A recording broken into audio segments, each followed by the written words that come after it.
Hi, this is Nancy Yearout, and welcome to my show, High Road to Humanity. In every episode, I tell you powerful true stories filled with great wisdom that you can use in your own life as you strive for a higher road to travel. My featured guests will have their own unique stories to tell that enlighten your mind and your soul. So kick back, relax, and learn the secret to success when you take the high road. Hi, this is Nancy Yearout, and welcome to High Road to Humanity. And guess who I have with me today? I have Rabbi Wayne Dosick here, and he's a PhD. He has a book out, and it's called Radical Loving, One God, One World, One People. So I'm really glad he's here today because we're going to talk about God today and something we all need to talk about and somebody we need to connect with. Okay. But before, and you guys, I want to remind you to subscribe to my podcast. It's really important. It helps me. And share it with your friends because this is a good one. We're going to talk about the divine and we're going to talk about what's happening with humanity right now. So this is really important stuff. Before I bring him on, I have to talk about a couple of things that I saw in the news this morning. The first thing is New York City will require proof of vaccination for indoor dining and fitness. And this is a sad situation, in my opinion. New York City will become the first U.S. city to require proof of vaccination for a variety of activities for workers and customers, indoor dining, gyms, and performances to put pressure on people to get vaccinated. Mayor Bill de Blasio announced Tuesday morning, and I just want to say that this is not cool. There's a lot of people who don't want to take this, who have medical reasons and feel they don't want to take this, and it's a choice, and we all have a choice, so we need to stand up because this isn't a good idea to shove this down people's throats, and I don't appreciate it, and I think you guys need to start saying something about it. The other thing that I saw that was just amazing to me was Democratic strategists tweet about Lindsey Graham's COVID diagnosis. This is really horrible. I mean, what have we come to now? Graham has been an advocate for the vaccine, received his jab in December, and it looks like he's got the COVID.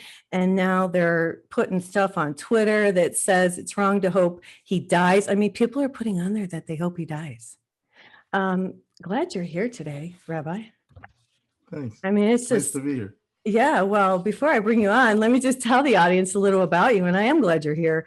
Rabbi Wayne Dosick, PhD, DD, teaches and counsels about faith, ethical values, hello, life transformation, and evolving human consciousness. He's well known for his quality scholarship and sacred spirit. He is the rabbi of the Elijah Minyan, a retired visiting professor at the University of San Diego, and the host of the monthly internet radio program Spirit Talk Live, heard on healthylife.net. Welcome to High Road to Humanity. Thank you. Great pleasure to be here. Thanks for inviting me. Yeah, I'm glad you're here. I loved your book. There was so much in here. But I guess the first thing I want to talk about before I get into the guts of this book is what's your take on what's happening right now with humanity?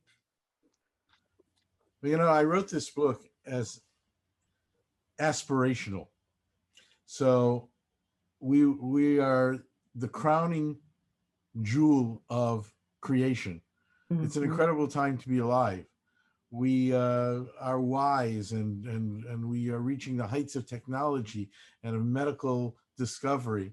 And yet we are plagued by racism and sexism and misogyny and white nationalism and supremacy and Islamophobia and anti-Semitism. And there's this tremendous dissonance between who we are and how we're behaving and what we should be. So I wrote this as an aspirational book about what we can be when humanity joins together for the greatest good, the highest good, the common good. And then we were smacked with reality of the COVID, of the COVID pandemic, and we had to put into place or not the way we behave as a community or demanding individual rights and freedoms. Yeah, and it's a wonderful book. I've marked so many places in here that I want to read today to the audience, and I hope that's okay with you because you guys, it's a good one. How long did it take you to write this? Yeah, I started this book actually on Thanksgiving Day of 2016.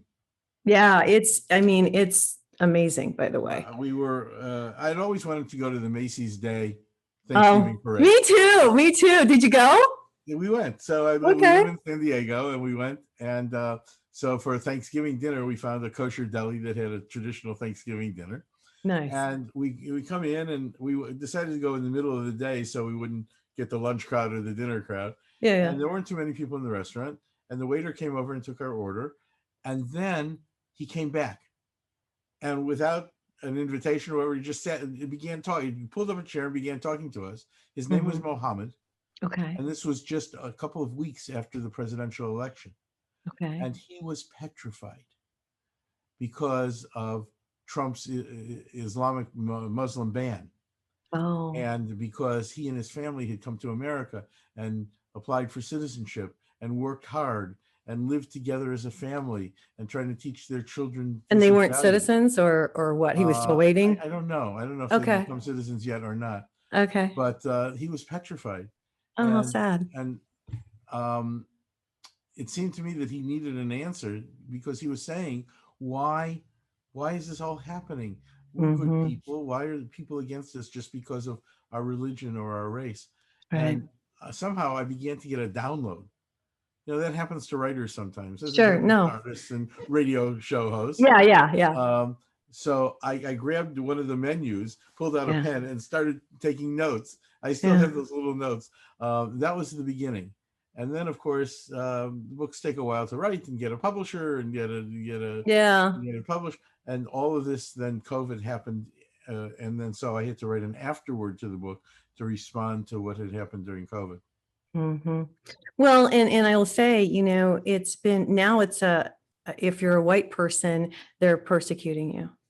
So it's gone on all different levels, this whole racial thing. And I just want to say, and I say this on my show all the time, we're just souls in these costumes.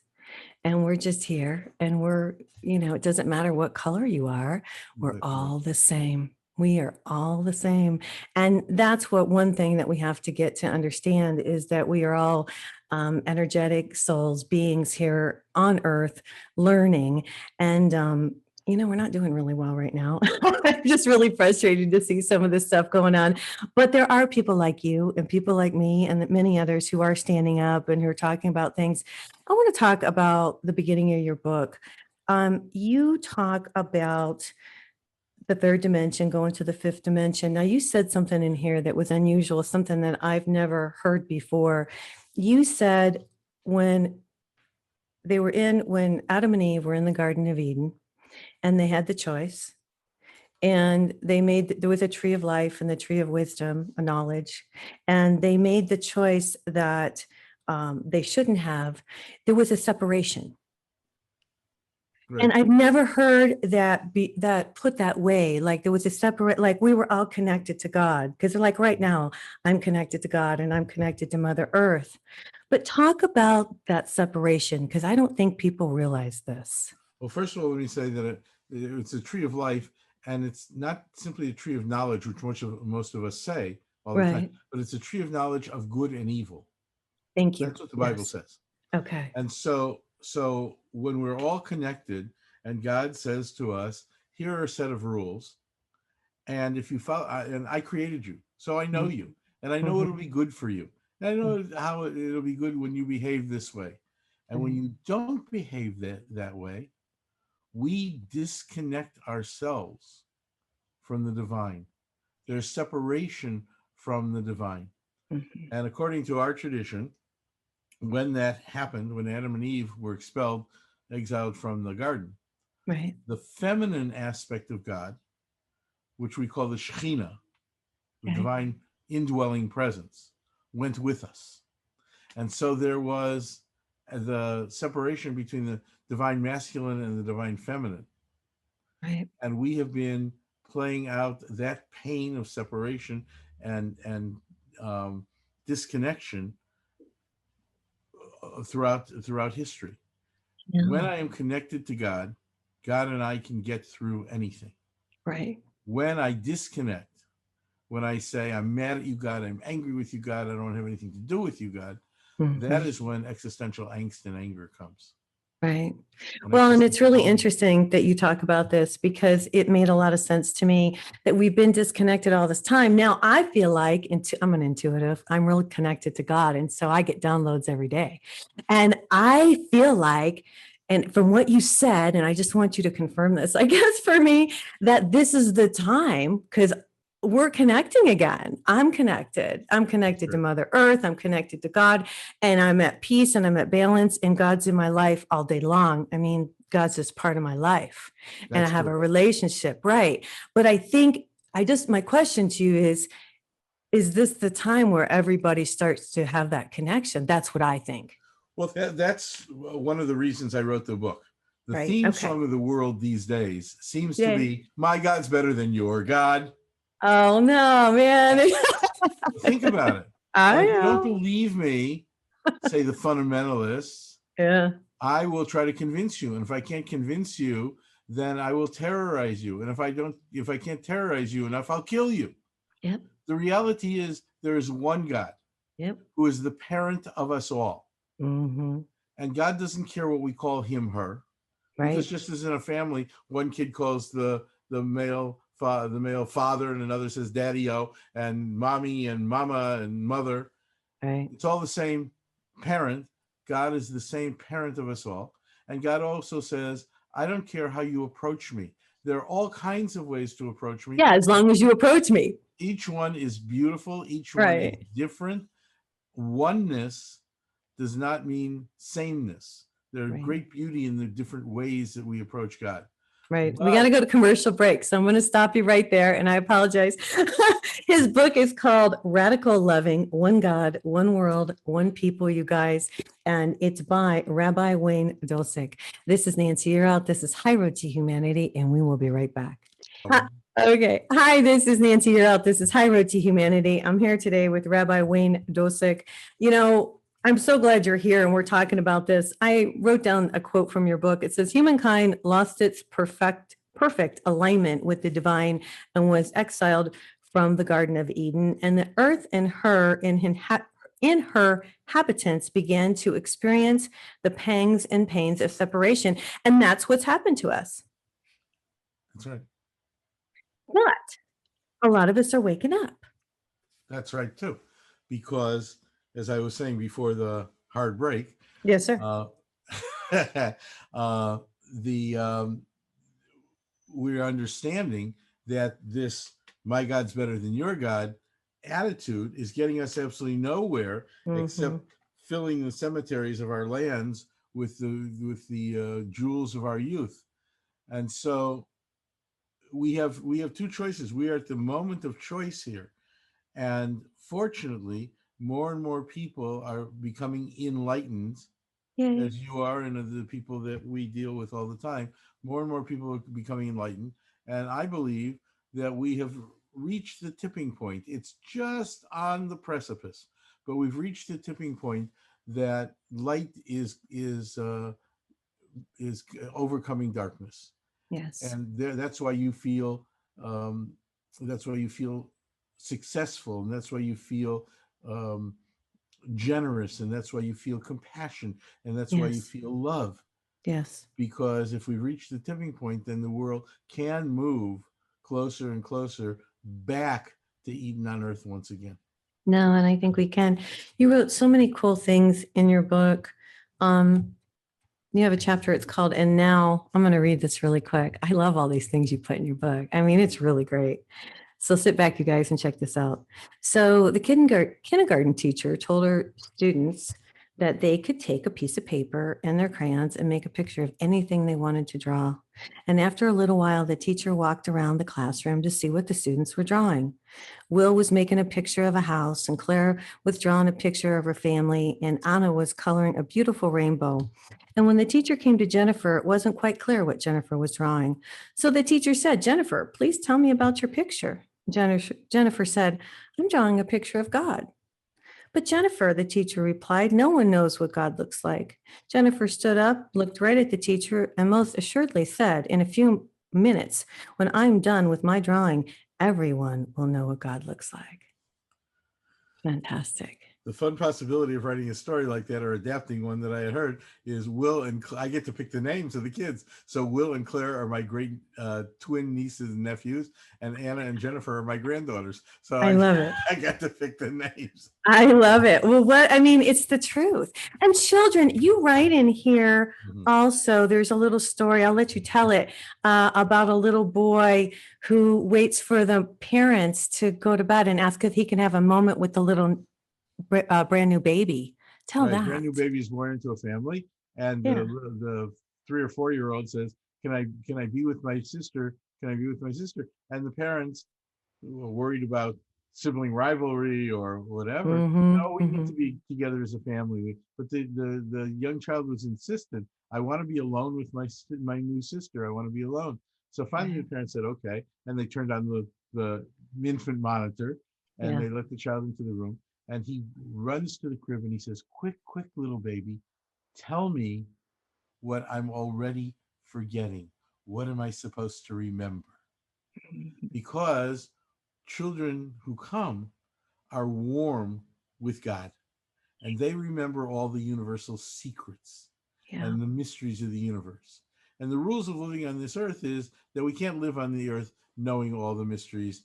We knew them once, and when our lives on this earth are finished, we'll know them again. Right. But we are remembering more and more. Some call it intuition. Some call it deja vu. We call it soul memory. And my wife, Ellen Kaufman Dosick, is the world master practitioner and teacher of the psychospiritual therapy called soul memory discovery. I love it.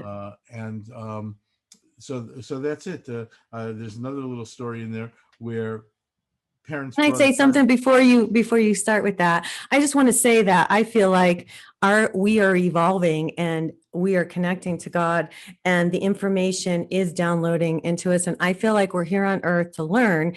And part of our evolution is remembering. Exactly. Yes. Exactly. Yes. So please. Yes. So children remember until they're 3, 4, 5 years old. Right. And then you know that the children are born with perfect pitch. Every child is born with perfect pitch. No, I didn't know that. We never develop it and they never use it. They lose it by the time they're 4 or 5 years old. Okay. So the parents brought to me a child, and they said he's learning. He's made very good friends with such and such in preschool, and we think there are other kids that that would be better friends for him. So I asked the child, when were you with him before? And he said, sure. And I said, when? And he put up his little thumb and said, when we were with God. Kids remember. Kids remember, and we forget. And then we're starting to remember again. Now, I feel like we're all start to remember and we stand up for ourselves, because we're not standing up for ourselves right now. It's really bothering me to watch this. We stand up, Nancy, in different ways. I know. We can stand up for ourselves and demand individual rights and freedoms, or we can understand that my freedom ends at the beginning of your nose, and I don't have the freedom to yell fire in a crowded theater, and that our greatest responsibility, our greatest obligation, is to strive for the greatest good, for the common good, for the best of humanity. Now, I hate to disagree with a brilliant host like you. Oh, you can disagree with me. I don't care. I think that the vaccination business in New York is terrific. Oh, I think it's horrible. Well, I think it's absolutely horrible. And I'll tell you why. I have a daughter who has a heart condition. She can't get this vaccine. It would affect her. So there are people, and here's what I have found out. And I'm having 2 ladies on my show tomorrow, and they were both let go from their positions because they chose for their own reasons. Like you said, we all have our individual rights and our feelings, and they don't want to get the vaccine. And so they were fired from their positions. This is what it's come down to. And there are a lot of people, whether it's for personal reasons, religious reasons, or medical reasons, that can't have it. And so when they tell me And again, I don't want to argue with you, Rabbi, or tell you anything that, would be, rude or anything like that. But this is how I really feel in my heart and soul, that if I go to New York, I can't go to a certain restaurant because I chose not to take a vaccine that I didn't believe in. That to me is un-American, against our Constitution, and it's not proper. And so that's how I feel. Well, first of all, knowing your daughter has a medical condition, she Mhm. enters my prayer basket immediately. So Thank tell me her you. first name. It's Crystal. Chris. Crystal, yeah. So Crystal can walk in with a letter from her doctor that Mhm. says because of medical reasons she can't do this.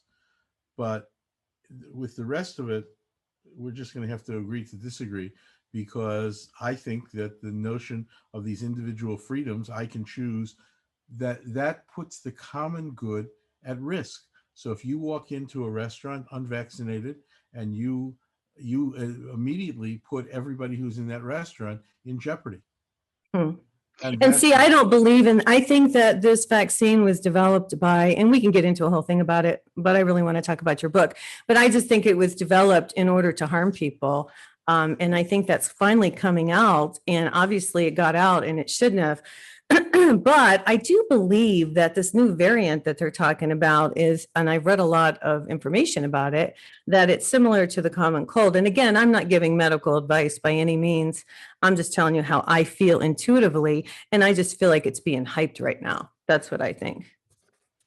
Well, we stop at red lights for the common good, and we don't yell fire in a crowded theater for the common good. Yeah.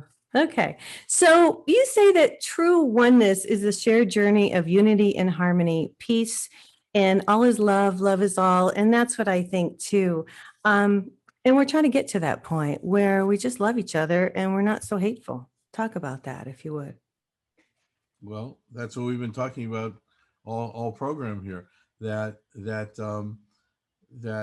in each of us is a Mhm. child of God. Yes. Each of us is created, not necessarily physically, but each of us is created spiritually in the image of God. Mhm. And that means if I look in the mirror, I see the face of God. And if I look at you, I see the face of God, because you too are a child of Right. God. Right. And hopefully, if you look at me, you see the face of God. This is what we call namaste. The God in Right. me acknowledges the God in you. And Correct. so it means that if you go into a bank and the teller is taking forever and you're in the end of a long line and you're getting frustrated, or you walk into a convenience store and the teenage clerk can't make change for $1 bill without using a computer, and you could get very frustrated and very angry. Or you could say, I look in the face of that person and I see the face of God. And Right. when we see the face of God, there's only one response. The Love. only one possible response is love. Yeah. All And right, we so, gotta go. We gotta go to commercial break. Hey, you guys, I'm here today with Rabbi Wayne Dosick. His book is called Radical Loving: One God, One World, One People. This is Nancy Eralt, and this is High Road to Humanity, and we will be right back. All right. Hi, this is Nancy Eralt, and this is High Road to Humanity, and I'm here with Rabbi Wayne Dosick, and I was pronouncing his name incorrectly, so I just want you guys to know properly how it is pronounced. And I want to talk about people who don't believe, because it always freaks me out. I don't know why. Probably because I'm such a believer and I'm so connected. So it always amazes me when someone doesn't believe. But address that, because you addressed it in your book. well, I tell a couple stories there, and I'll tell you this one, Yeah. that scientists came to God Yeah. and they said, God, we've come to say goodbye. And God said, really? You're saying goodbye to me? Why? And they said, well, we can do anything that you can do, except we weren't able to create human beings ex nihilo, out of nothing. But we finally figured out the way to do it. And so we don't need you anymore. God said, well, that's fantastic. Said, please show me. So one of the scientists reached down and picked up a clump of dirt, clump of earth, and started molding and shaping. And God said, use your own dirt. Yeah. So I have here, I'm going to find it. I wish to quote it exactly.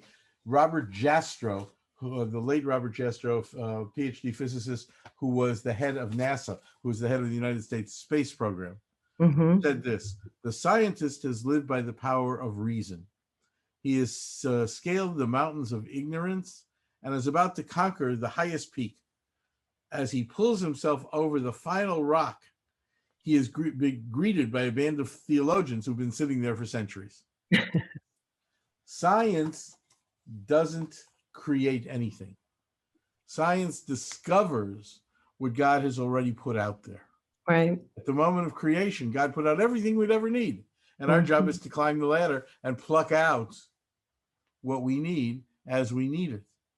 And so those who don't believe, they're entitled not to believe, obviously.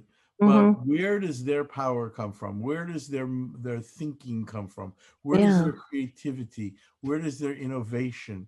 Where does their compassion? You see, science can do a lot of stuff, but science is amoral. It's not immoral, it's amoral. There is no ethics to science. It's neither good nor bad, it just is. Right. And God gives us a moral code by which to live. That's the brilliance of living with God. Yeah, and there's a really cool story in here, and I don't know if I can find it. Maybe you can just tell it. It's about some people who grew up not believing in God. Yeah, I'm called. Tell that. I was called to do officiated a funeral of a man I didn't know. This happens a lot. People don't go to synagogue. They don't have rabbis. They don't go to church. They don't have priests, ministers. So what I do the night before is I talk to the daughter or the son or the widow, and I find out information about the person so I can give a tribute, a eulogy tribute. Sure. So I was talking to this one woman who said to me, look, my father didn't believe in God. At best, he was an agnostic, but I'm sure he was a true atheist. And he didn't believe in God, and he brought us up that way. And we're bringing up our children that way. And so please don't mention the word God in the whole funeral service. How do you even do that? Okay, not easy for a rabbi, but okay. I tried to say, okay, I'll do my best. You were being tested. I love it. We're bringing up our kids the same way, and in their grief about the death of their grandfather, don't confuse our children too. So I get to the cemetery a little before they do, and their car pulls up, and out from the passenger side comes the daughter, the one I'd been talking to the night before, and the driver's seat, her husband, the son-in-law, and from the back seat, they take the mother, the widow, and put her in a wheelchair, and then 3 kids come out of the back seat. A little girl who's probably about 15 or so, a boy who was 11, and another little boy who was maybe 5 or 6. They start walking onto the cemetery, and the 5-year-old gets 10 feet into the cemetery, throws up his arms, and says, "Hello, God." I thought the mother was going to fall in the grave. But the kid was still warm from being with God. He knew. He remembers. He remembers.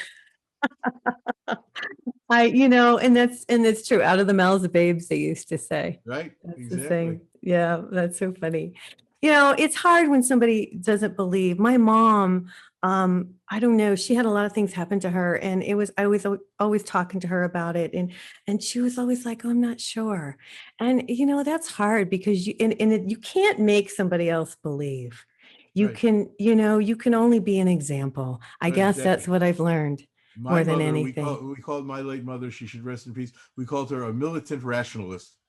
So yeah, same thing, she came to my synagogue every Sabbath and came and participated in the services, but I don't think she believed anything.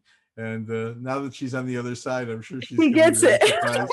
See, I think the same thing. I'm like, well, I guess you figured it out. But anyway, can't judge. You can't judge on those kind of things. Talk about, there is a lot of evil going on in this world, and I hate to even talk about it, but it's true. We have to acknowledge it. I watch the news and I see so many shootings over the weekend in New York, so many killings in Chicago. It goes on and on. It's senseless killing, I don't even know why people are doing it. A lot of evil out there. What do you think? Talk to us about this. There was a mass killing in New Zealand with AK-47s, And less than a month later, AK-47s were banned in New Zealand because the state government banned them. Yeah, but these aren't AK-47s. These are pistols these guys have They're in their pistols, hands. and when they go to the mass shootings, they're AK-47s. Yeah, but this isn't mass shootings I'm talking about. I'm talking about like this weekend, where there's just kids and they're young guys and they're in this gang and then they're coming up on people and they're robbing them right in the middle of the street. And I don't get that. I mean, it's down to you can't go out. I mean, these are people like there was this kid and he was like, I just went out to meet my parents for dinner and 2 shots fired right through my car. I mean, this is like normal. There is no more normalcy, I guess I'm trying to say, Well, what are the social conditions that bring about that kind of pain and anger that manifests itself in bullying and in my gun is better than your gun and I can shoot you before you shoot me? What are the social conditions? And a good deal of that has to do with racism. It has to do with the kinds of the attempts at voter suppression that are going on right now.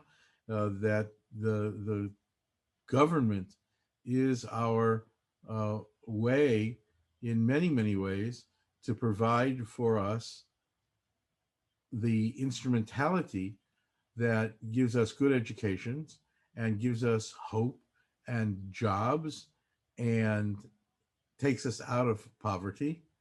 So that is the same kind of personal or of communal responsibility that I was talking about earlier.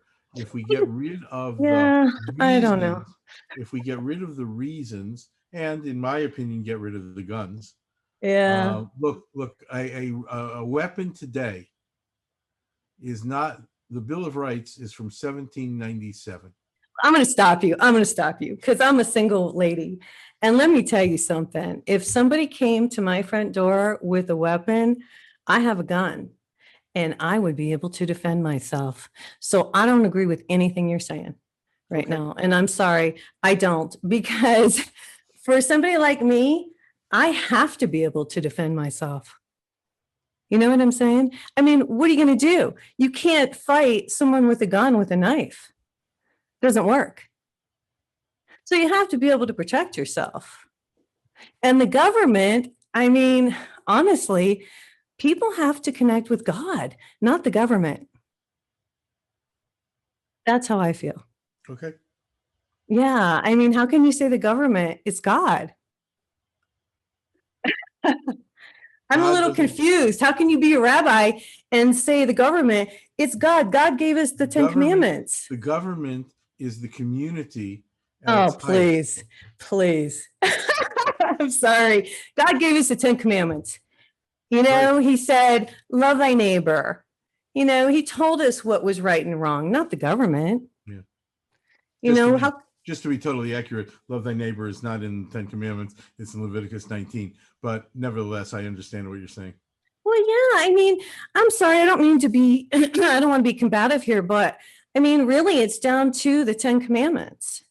Not what the government says. It's what God says. God's in charge, not the government. And that's where the disconnect is.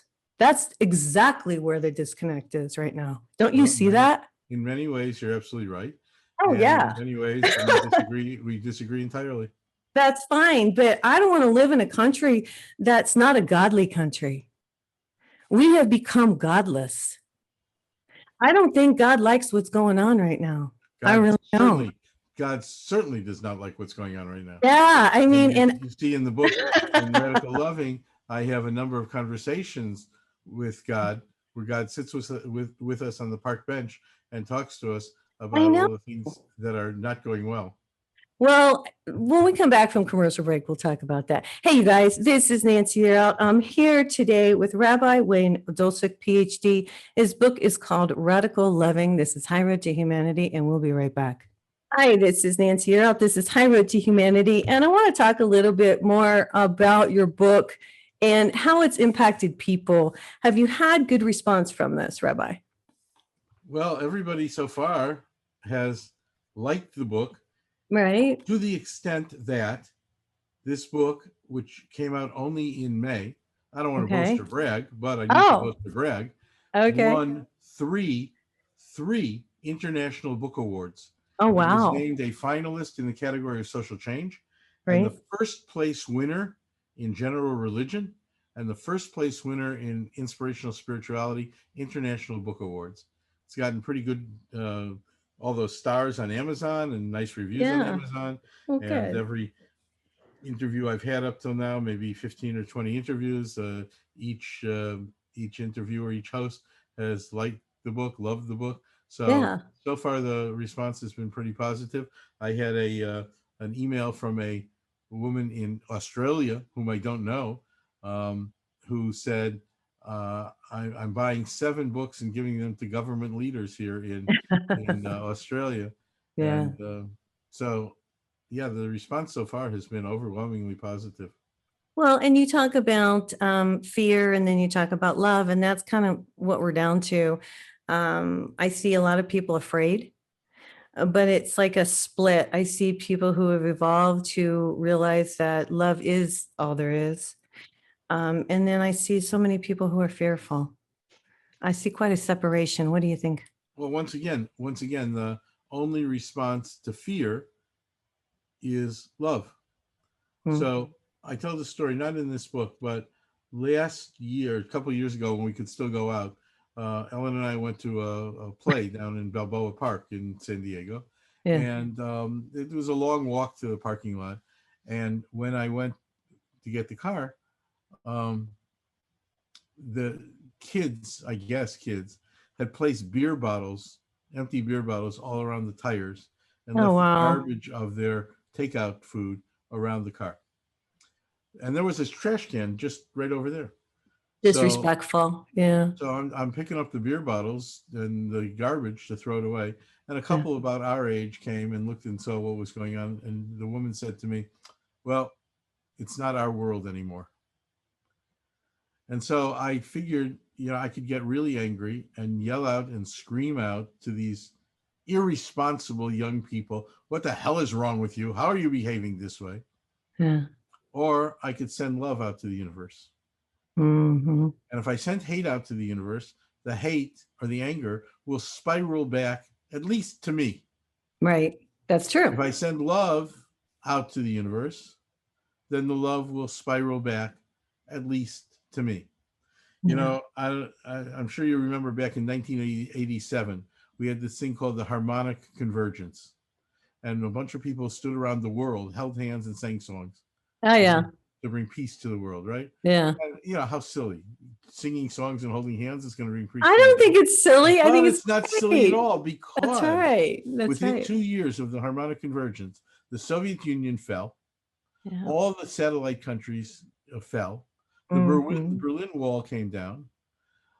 Blacks and whites started riding the bus together in South Africa. Yeah. Protestants and Catholics stopped shooting at each other in Northern Ireland. And once in a while, Jews and Arabs sat down at a peace table in Jerusalem. Not in Right. Jerusalem, but peace table. And so did singing songs bring that about? Well, It's the we sent love vibration. to the universe. We lifted Yes. the love vibration. And since Yes. you know the Bible so well, you'll know that in Isaiah we learn what do the archangels do when they're up in heaven? What do they do? What's their job? Right. So Right. there are some archangels who stand on the other side of the heavenly throne and Yep. yell out all day. Holy, They chant holy, out, holy. holy, holy, holy, kadosh, kadosh, Yeah. kadosh, sanctus, sanctus, sanctus. And Yeah. what that does is send the love vibration to the earth, and we send the love vibration back to the heavens. So there's an old legend that says, what does God do with all the prayers that come up every day from the synagogues and the churches and the mosques? What does God do with all those prayers? And so the legend says they're angels who stand on either side of the heavenly throne, and they catch the prayers and they weave them into a crown, and they put the crown on God's head each and every day. So human beings crown God every single day. I love We it. acknowledge God, and God is God because of our acknowledgments. That's wonderful. That's the love vibration that goes back and forth between the heavens and earth. And I agree with that. Thank you. That's a wonderful analogy. I guess my big thing right now is, Rabbi, is just people need to learn to connect to God. And I feel like people have never really been taught. Yes, they've gone to church, but in organized religion, I feel like nobody's ever said, hey, if you just sit down and quiet your mind and, have a relationship with God, God's your friend, and realize that he's inside of you, and realize that the answers aren't material things, that the answers are within, and the answers are connecting with God. Because when you do, you become such a happier, fulfilled person. I feel like people are so unfulfilled and they're searching. And what they're searching for is the connection with God. Don't you You're feel that absolutely right. way? You're absolutely Yeah. right. And so, Yeah. people say I'm against organized religion. I say, come to my place. We're so disorganized, you'll love it. Um, but you're absolutely right. Religion is only a pathway. It's Yeah. only a pathway. The journey Yeah. is from God to God, Yeah. and we each build different pathways, and that's what religion. But religion's purpose is to bring us to God, and if we can Yeah. do that on our own, as you seem to be able to do, um, that other people do it through going to church or synagogue or mosque, whatever way we do it, whatever pathway we take, the ultimate goal is to be in connection with God, and then to do God's work on earth. That's right. We That's call right. it acts of chesed, of loving kindness. Mhm, Church calls it good works. You're mhm. right. God says, love your neighbor as yourself, which means Yeah, we human beings have a responsibility and obligation to each other to live right. in highly ethical, moral, value-centered ways, and Mhm. to take care of each other, Yeah, loving that's your what neighbor as yourself. yeah, well, exactly. And I don't know, I going back to that, I don't think you have to go anywhere. I mean, you can do it get up in the morning. I get up every morning and I pray to God and I connect, and then I feel connected all day. And you talk about that in your book. I want to mention that we've got about 5 minutes left, but you talk about being holy and living it. I have a lot of people, and I know you probably see this too. They go to synagogue or they go to church, but they don't live it. And it's one thing to go and make the appearance, but it's another thing to live it and to be with God and have him in your heart and soul all through the day. Can you address that a little bit? Because you do talk about that. Well, you're absolutely right. First of all, I find it very difficult, even though I've been leading congregational services for more than 50 years. I'm the guy who stands up there and leads the service. Okay. Um, it's very difficult to connect with God, sitting facing forward in your nice suit and tie in a bunch of other people. Yeah. Yeah. That's why I left the big suburban pulpits years ago and have an intimate prayer group, um, Okay. we've been leading for the last 30 years, Nice. um, and so uh, the words that come from the prayer books or the printed page, Mm-hmm. they're beautiful. They're beautiful and they're worthy, but they're not always what we want to say.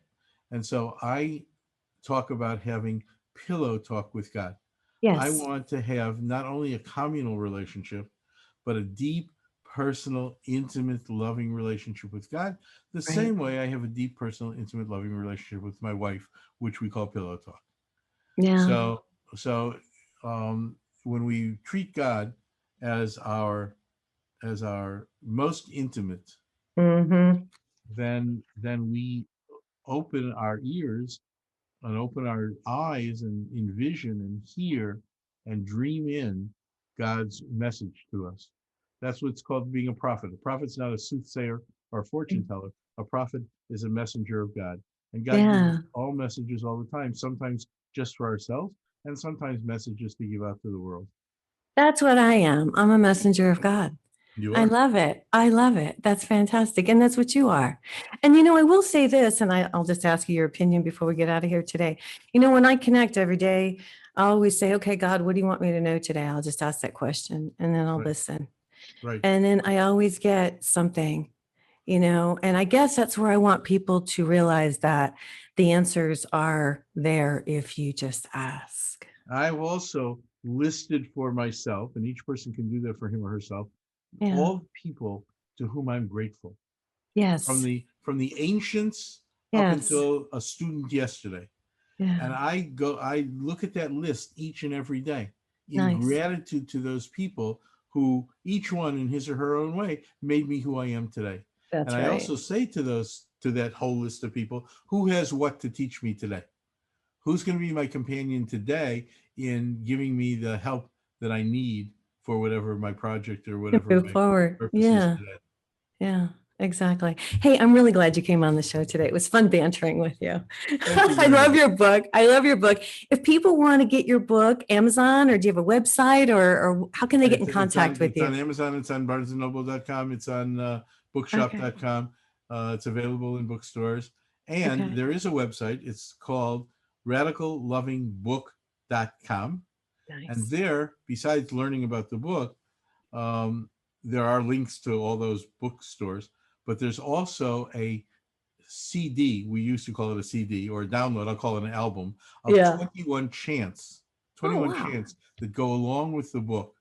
And you Oh, can listen to 3 or 4 of them, as we used to say on the south side of Chicago, free for nothing.